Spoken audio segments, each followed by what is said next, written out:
Hello दोस्तों, स्वागत है आप सभी लोगों का लेट्स पढ़ो पर। मैं प्रवीण सिंह राव आप सभी लोगों के साथ में इस वीडियो में बात करने वाला हूं रीट लेवल 2 के लिए मैथ्स की पेडागोजी से संबंधित इंपॉर्टेंट क्वेश्चंस के ऊपर। और आज का पहला क्वेश्चन है दोस्तों, उद्देश्य का शाब्दिक अर्थ होता है। तो उद्देश्य का अर्थ क्या होता है, यानी जो उद्देश्य होता है उसका शाब्दिक अर्थ क्या है, उद्देश्य से आप क्या समझते हैं? उच्च उत्तर दिशा की ओर जाना, या उच्च दिशा दिखाना, या दोनों है, या इनमें से कोई नहीं। तो उद्देश्य का शाब्दिक अर्थ होता है दोस्तों उच्च दिशा दिखाना, यानी कि उच्च यानी आप ऊपर की ओर या अच्छी दिशा दिखाना होता है। ठीक है, चलिए बढ़ते हैं नेक्स्ट क्वेश्चन की। और नेक्स्ट क्वेश्चन है, जॉन ड्यूवी के अनुसार उद्देश्य क्या है? पूर्वदर्शित लक्ष्य है, किसी क्रिया को संचालित करता है, किसी व्यवहार को प्रेरित करता है, या उपयुक्त सभी। तो जॉन ड्यूवी कहते हैं कि उद्देश्य जो होता है वह पूर्वदर्शित लक्ष्य होता है, पहले से देखा हुआ एक लक्ष्य होता है, पहले से देखा हुआ एक गोल होता है। ठीक है, तो पूर्वदर्शित लक्ष्य है। चलिए बढ़ते हैं नेक्स्ट क्वेश्चन की। और नेक्स्ट क्वेश्चन है कि उद्देश्य के बारे में क्या सत्य है? ये इसका विस्तृत स्वरूप होता है, या विशिष्ट स्वरूप होता है, या दीर्घकालिक होता है, या यह सामान्य होता है। तो जो उद्देश्य है दोस्तों, उस उद्देश्य के बारे में सत्य नहीं है, वो है इसका विशिष्ट स्वरूप नहीं होता, ये इसका विस्तृत स्वरूप होता है, यह दीर्घकालिक होता है और सामान्य होता है। ठीक है, तो उद्देश्य के बारे में सत्य क्या क्या है? विस्तृत स्वरूप होता है उद्देश्य का, यह दीर्घकालिक होता है, और उद्देश्य सामान्य होते हैं, लेकिन इनका विशिष्ट स्वरूप नहीं होता है। चलिए बढ़ते हैं नेक्स्ट क्वेश्चन की। और नेक्स्ट क्वेश्चन है, कौन सा कथन सही है? कौन सा कथन सही है? ठीक है, एक सेकेंड आपके लिए मैंने इसे बड़ा कर दिया है, अब आपको ये दिखाई देगा स्पष्ट कि कौन सा कथन सही है। उद्देश्य साध्य है, प्राप्य उद्देश्य साधन। प्राप्य उद्देश्य साध्य है, उद्देश्य साधन है, दोनों सही है, या इनमें से कोई सही नहीं है।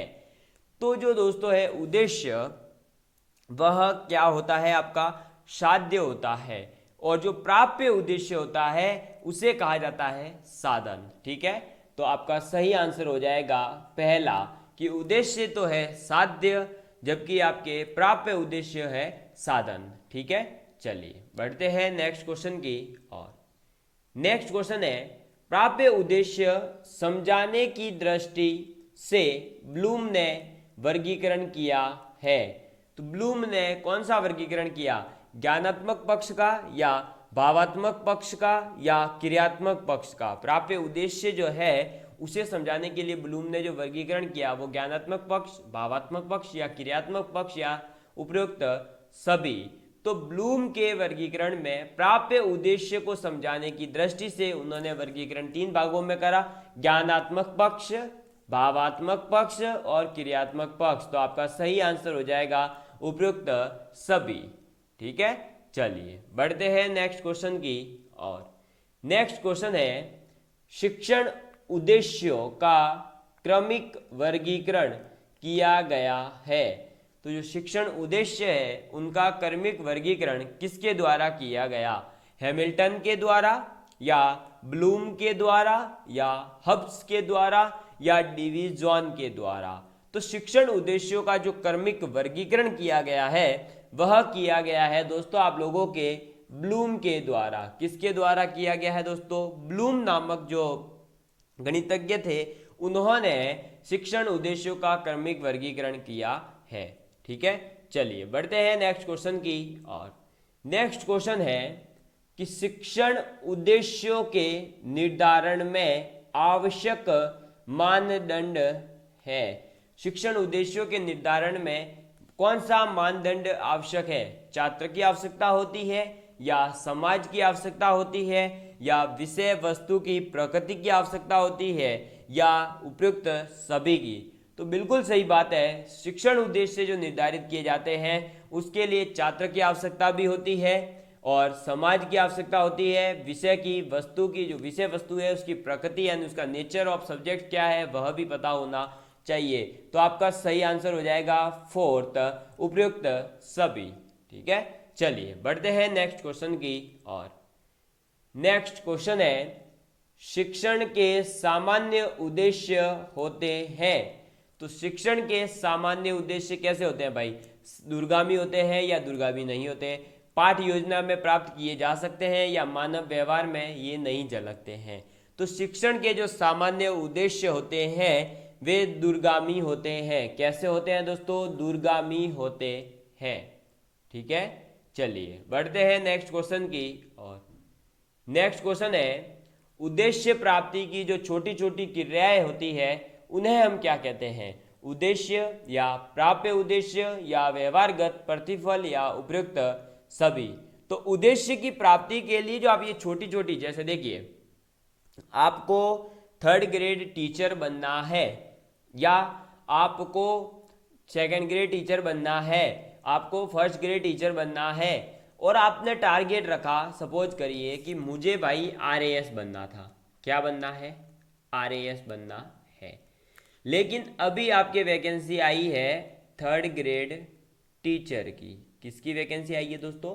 थर्ड ग्रेड टीचर की। तो आप क्या करेंगे कि जो ये थर्ड ग्रेड की टीचर की वैकेंसी आ रखी है, आपने इसका फॉर्म फिल किया, आप थर्ड ग्रेड टीचर बन गए। अब आप क्या करेंगे? पुनः तैयारी शुरू करेंगे और सपोज करिए बीच में सेकंड ग्रेड की वैकेंसी आई तो सेकंड ग्रेड टीचर आप बन गए। फिर पुनः वैकेंसी आई आरएएस की, आपने आरएएस दिया और आप आरएएस में आरपीएस के पोस्ट पर चले गए, यानी राजस्थान पुलिस सर्विस में आप चले गए, डीएसपी वगैरह कहीं बन गए। ठीक है, अब वापस आपका टारगेट है भाई आरएएस में भी टॉप रैंकर यानी एसडीएम वगैरह के पद पर पहुंचना है। तो आपने आरपीएससी की तैयारी, आरपीएस के पद पर रहते हुए तैयारी पुनः करी और आप बन गए एसडीएम। और उसके बाद में आपका जो उद्देश्य था, आपका जो लक्ष्य था वो आपको प्राप्त हुआ। तो आपने जो ये third grade, second grade, RPS जो ज्वाइन करा और ये छोटी छोटी क्रियाएं करी, इन छोटी छोटी क्रियाओं को क्या कहते हैं? हम प्राप्य उद्देश्य कहते हैं। क्या कहते हैं? प्राप्य उद्देश्य कहा जाता है। ठीक है, चलिए बढ़ते हैं नेक्स्ट क्वेश्चन की और। नेक्स्ट क्वेश्चन है कि विद्यार्थी ज्ञान और संकल्पनाओं का उपयोग नवीन समस्याओं के हल करने में करता है, किस व्यवहारगत उद्देश्य में आएगा? यानी कि आपके पास में नॉलेज है, आपके पास में कॉन्सेप्ट है और आप उसका उपयोग नए नए क्वेश्चंस को सॉल्व करने में कर रहे हो। जैसे कि मैंने आपको मैथ्स की जो पिछली क्लासेस में प्लेलिस्ट में आप देख सकते हैं, मैंने पढ़ाया था, तब आपको कुछ ट्रिक्स बताई, कुछ कॉन्सेप्ट्स बताए थे मैथ में। अब उन कॉन्सेप्ट्स और उन ट्रिक का यूज आप जब एग्जाम में करते हैं, आप नवीन समस्याओं को हल करने में करते हैं, तो ये किस व्यवहारगत उद्देश्य में आएगा? ज्ञान में, अवबोध में या कौशल में या ज्ञानोपयोग में? तो ये सीधी सी बात है दोस्तों, यह किसके अंतर्गत आएगा? आपने क्या करा? आपके पास जो ज्ञान था, आपके पास जो संकल्पनाएं थी, उनका आपने उपयोग करा है नई चीजों को हल करने में, यानी ज्ञान का उपयोग करना है, यानी ज्ञानोपयोग में यह आ जाएगा। ठीक है, चलिए बढ़ते हैं नेक्स्ट क्वेश्चन की और। नेक्स्ट क्वेश्चन है कि बालक समस्या हल करने के लिए सही विधि या मूल्य का चयन करता है, जिस व्यवहारगत उद्देश्य की प्रकृति है। अब देखो भाई, बालक के समस्या हल करने के लिए वह जो है सही मेथड को या सही मूल्य का चयन करे। पहले भाई जैसे मान लो कि कुछ क्वेश्चंस होते हैं जो मैंने आपको लाभ हानि के बताए, जहां आपको मानना पड़ता है कि एक्स के रूप में, और कुछ क्वेश्चन होते हैं जहां मैंने बताया कि आप मान के चलिए कि वो 100 थी, तो एक्स की जब हमने 100 लिया, तो कहीं पर आपने 100 लिया, कहीं पर आपने एक्स लिया, कहीं आपने ट्रिक यूज करी, कहीं लॉन्ग मेथड यूज करा। तो ये जो सही विधि का और मूल्य का चयन करने की जो आपके माइंड में जो कॉन्सेप्ट है, जो जिसके बेस पर आप ये सोच पा रहे हैं इस समस्या को इससे हल करेंगे, वह किस उद्देश्य के अंतर्गत आता है? तो वह भी दोस्तों आपके किस विधि के अंतर्गत आएगा? तो वह भी उद्देश्य आएगा आपका ज्ञानोपयोग, ज्ञान का ही उपयोग होगा। क्यों? जब आपको पहले से पता है कि x को सॉल्व करने पर यह होता है और 100 मान लेने पर यह क्वेश्चन इतनी स्टेप्स में होता है, तो आपके पास पहले ज्ञान होना चाहिए कि आप किसको लेंगे, या 100 लेने पर क्या दिक्कत है या x लेने पर क्या दिक्कत है। नेक्स्ट क्वेश्चन है कि बालक आपस में मिलती जुलती प्रक्रियाओं, विचारों आदि में अंतर करता है, जिस व्यवहारगत उद्देश्य के द्वारा प्राप्त किया जा सकता है वह है। यानी आप कुछ मिलती जुलती प्रोसेस है, कुछ विचार है, उनमें आप डिफ्रेंशिएट कर सकते हैं कि ये वो है, ये वो है। जैसे कि मैथ्स पेडागोजी मैं भी पढ़ा रहा हूँ, यही क्वेश्चन कोई और टीचर्स भी आपको बताएंगे, वो अलग वे में पहुंचेंगे आपको। तो जो ये डिफरेंस आप कर पा रहे हो, बालक जब ये मिलती जुलती प्रक्रियाओं और विचारों के मध्य जो अंतर कर पाता है, यह किस उद्देश्य के द्वारा प्राप्त किया जा सकता है? तो यह उद्देश्य प्राप्त किया जा सकता है आपके अवबोध के द्वारा। किसके द्वारा दोस्तों? अवबोध के द्वारा आप जो है कुछ वस्तुओं में डिफ्रेंशिएट कर सकते हो, यानी उनको आप पहचान सकते हो कि ये अलग है, ये अलग है। ठीक है, चलिए बढ़ते हैं नेक्स्ट क्वेश्चन की और। नेक्स्ट क्वेश्चन है कि गणित शिक्षण में विद्यार्थी में जो ज्ञानोपयोगी व्यवहारगत परिवर्तन होता है वह है गणित की परिभाषाओं का प्रत्यय स्मरण करना है, उपकरणों को सही ढंग से उपस्थित करता है, समस्या के समाधान के लिए उपयुक्त विधि एवं सूत्र का चयन करता है, या विद्यार्थी सोचने समझने के बाद चित्र बना सकता है। तो जो गणित शिक्षण में विद्यार्थी में जो ज्ञानोपयोग व्यवहारगत परिवर्तन आता है वो क्या है भाई? अगर किसी ने गणित पढ़ी है तो उसके अंतर्गत जो उसके व्यवहार में परिवर्तन आता है वह क्या करता है? वो परिवर्तन क्या आता है? तो वह परिवर्तन आता है कि समस्या के समाधान के लिए, कोई भी क्वेश्चन को हल करने के लिए उपयुक्त विधि और सूत्र का चयन कर सकता है जब उसने गणित का शिक्षण कर रखा है, गणित पढ़ रखी हो। ठीक है, चलिए बढ़ते हैं नेक्स्ट क्वेश्चन की और। मुझे लगता है दोस्तों आप लोगों को मजा आ रहा होगा। अगर वीडियो अच्छी लगती है तो लाइक शेयर एंड सब्सक्राइब करना मत भूलिए, क्योंकि आपके ही मोटिवेशन के माध्यम से ही हम आप लोगों के लिए ज़्यादा से ज़्यादा क्लासेस और वीडियोज अवेलेबल करवा सकते हैं।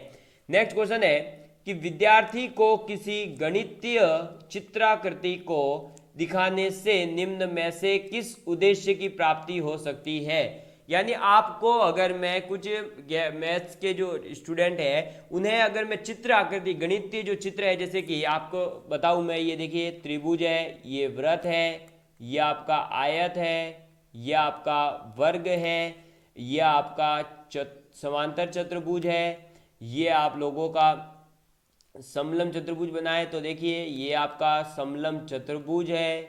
ठीक है, यह आपका समकोण त्रिभुज है। तो इस प्रकार से जब ये गणितीय चित्राकृति आपको दिखाई जाती है तो उससे कौन सा उद्देश्य प्राप्त हुआ? आप इससे क्या कर सकते हो? आकृति पहचान सकेंगे, आकृति बना सकेंगे, आकृति के विभिन्न माप ले सकेंगे, आकृति का क्षेत्रफल ज्ञात कर सकेंगे।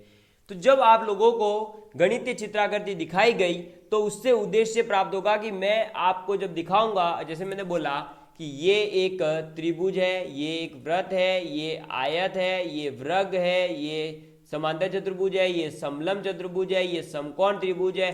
तो आपको जब ये पता चला कि गोला है तो वृत्त बोलना है, तो आपने क्या करा? आकृति पहचानने की जो है क्षमता आप में विकसित हो चुकी है जब मैंने आपको गणितीय चित्राकृति दिखा करके बताया। ठीक है, चलिए बढ़ते हैं नेक्स्ट क्वेश्चन की और। नेक्स्ट क्वेश्चन है कि गणित विषय में सहायक सामग्री का कौन सा एक उपयोग नहीं है? तो गणित विषय में जो सहायक सामग्री होती है उसका उपयोग कौन सा नहीं है? पाठ को आकर्षक व रुचिकर बनाना, या नवीन भाषा शैली का ज्ञान होना, मंद बुद्धि एवं प्रतिभाशाली बालकों के लिए आवश्यक है, या छोटी कक्षाओं के बालकों के विकास हेतु। तो कौन सा दोस्तों एक उपयोग जो है वह काम का नहीं है सहायक सामग्री का? तो नवीन भाषा शैली का ज्ञान जो है वह सहायक सामग्री का एक उपयोग नहीं है। कौन सा? नवीन भाषा शैली का ज्ञान प्राप्त होना। ठीक है, चलिए बढ़ते हैं नेक्स्ट क्वेश्चन की और। नेक्स्ट क्वेश्चन है रेखा गणित शिक्षण हेतु सर्वाधिक उपयोगी शिक्षण विधि है। तो रेखा गणित के शिक्षण हेतु अगर मुझे आप लोगों को रेखा गणित पढ़ानी है तो उसके लिए सर्वाधिक उपयोगी मेथड कौन सा है, आपके जो है शिक्षण विधि कौन सी है जिससे आपको मैं रेखा गणित को सर्वाधिक अच्छी तरीके से पढ़ा सकता हूं? तो रेखा गणित के शिक्षण हेतु सबसे अच्छी मेथड मानी जाती है विश्लेषण एवं संश्लेषण विधि। कौन सी विधि? विश्लेषण संश्लेषण जो विधि है वह आपके रेखा गणित के शिक्षण हेतु सर्वाधिक उपयोगी मानी जाती है। इन विधियों के बारे में हम एक एक विधि को पढ़ेंगे। ठीक है, चलिए बढ़ते हैं नेक्स्ट क्वेश्चन की और। नेक्स्ट क्वेश्चन है जिस किसी क्रिया में यह पता लगाया जाता है कि छात्र गणित के किस क्षेत्र में कमजोर है, वह अभिक्रिया क्या कहलाती है। तो अगर मैं कोई एक मतलब जो है कार्य करूं और उस कार्य से ये मुझे पता चले कि छात्र गणित के कौन से क्षेत्र में कमजोर है, यानी उसकी ज्योमेट्री कमजोर है या उसकी एल्जेब्रा कमजोर है, उसकी कैलकुलस कमजोर है, कैलकुलस में भी कौन सा पोर्शन कंप्लीट है उसका कमजोर है, तो ये चीज मैं कैसे पता लगाऊंगा। ये जो अभिक्रिया कहलाती है वो अभिक्रिया क्या कहलाती है, लिखित कार्य या निदानात्मक कार्य या मौखिक कार्य या प्रदर्शन कार्य। तो जो ये हम किसी पर्टिकुलर क्षेत्र का पता लगा सकते हैं कि यह इस क्षेत्र में कमजोर है, वह कहलाता है निदानात्मक कार्य। क्या कहलाता है, निदानात्मक कार्य, निदानात्मक कार्य। चलिए बढ़ते हैं नेक्स्ट क्वेश्चन की ओर। नेक्स्ट क्वेश्चन है कि गणित शिक्षण की वह कौन सी विधि है जिसमें अज्ञात से ज्ञात की ओर चलते हैं हम। अज्ञात से कहाँ जाएंगे हम, ज्ञात की ओर। हमें मतलब ये नहीं पता होगा कि x की वैल्यू क्या है, लेकिन हम आगे जाकर के उसको ज्ञात करेंगे, यानी अज्ञात से हम ज्ञात की ओर बढ़ते हैं। यह गणित की कौन सी शिक्षण विधि है, तो यह गणित की शिक्षण विधि है विश्लेषणात्मक। कौन सी शिक्षण विधि है, विश्लेषणात्मक जो विधि है उसमें हम अज्ञात से ज्ञात की ओर बढ़ते हैं। ठीक है, कहाँ बढ़ते हैं, अज्ञात से ज्ञात की ओर बढ़ते हैं।